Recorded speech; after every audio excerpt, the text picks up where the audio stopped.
Most of you in this room will never in your life suffer like the women who are held by the advocacy of the Women's Refugee Commission in other humanitarian organizations in the United Nations.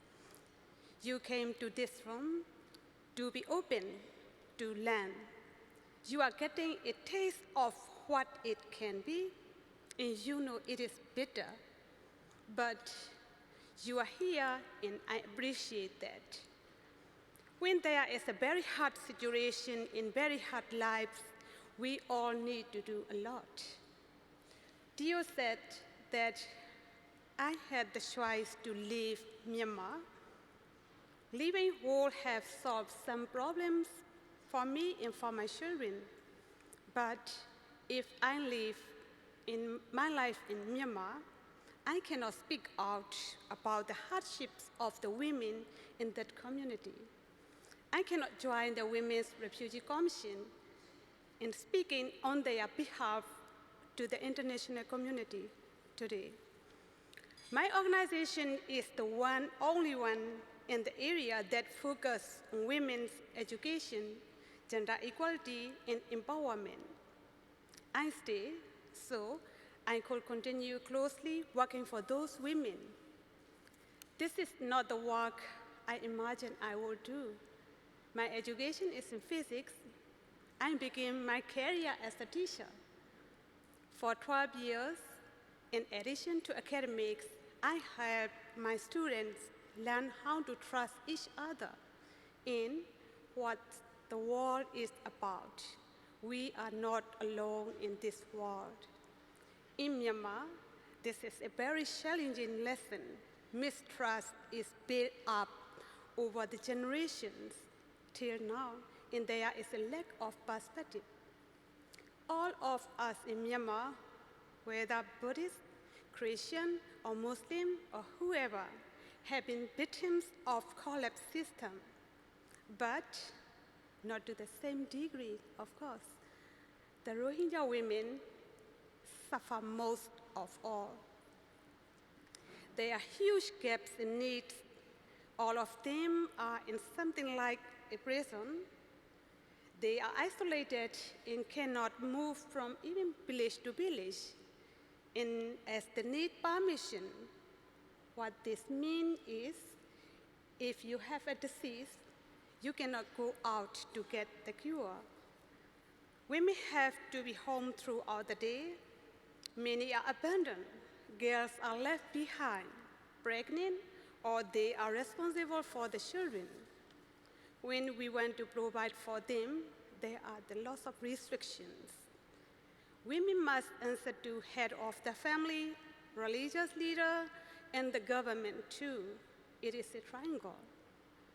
We work patiently to earn the trust of all those groups, including the women. When you are living behind the curtain, you mistrust too. When you are sensitized to expect abuse or violence, the idea of empowerment can be challenging. Many girls, like their mothers before them, are prevented from going to school past the primary level. We have 2 girls now working for us. They were part of our post-primary girls education program. We got the permission from their families and government for them to leave to their homes. They live in a hostel with the girls from other religions and ethnic groups and receive their education together. Without our program, none of them will not get that chance. 2 girls passed their exam to matriculate and attend university, but they will never attend university as they are Rohingya. You may be wondering, were they disappointed? Were they upset? No, not at all. They do not know to be upset about this. I love very much my work. I'm happy working with the women everywhere, the Rohingya and all other ethnic groups. Even if I were still in prison today, I would have a program for women there to take care of ourselves in prison.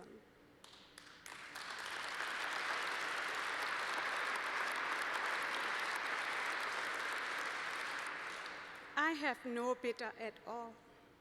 When understanding is difficult and people are discouraged, I encourage and give support that brings my success. Just a few months ago, we have signed an agreement with Myanmar government, granting official permission to provide social, educational, and livelihood programs for the women. As the liaison to this ministry, after I was a prisoner, I'm very much proud for this success. I'm encouraged by the changes in our government, new government, and I know that we will have a better situation for the people in Myanmar. I believe we will have justice, equality, peace, and peaceful coexistence in Myanmar day after day. I'm an educator, I'm an organizer, I will never give up. The Women's Refugee Commission must never give up, and you must never give up too. May I request that everyone will make this promise with me for justice, for equality, for equal rights, for peace, for peaceful coexistence, not only for the Rohingya community in Myanmar, but for all over the world.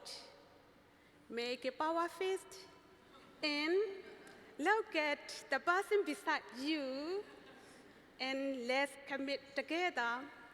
We never give up. Okay? Thank you.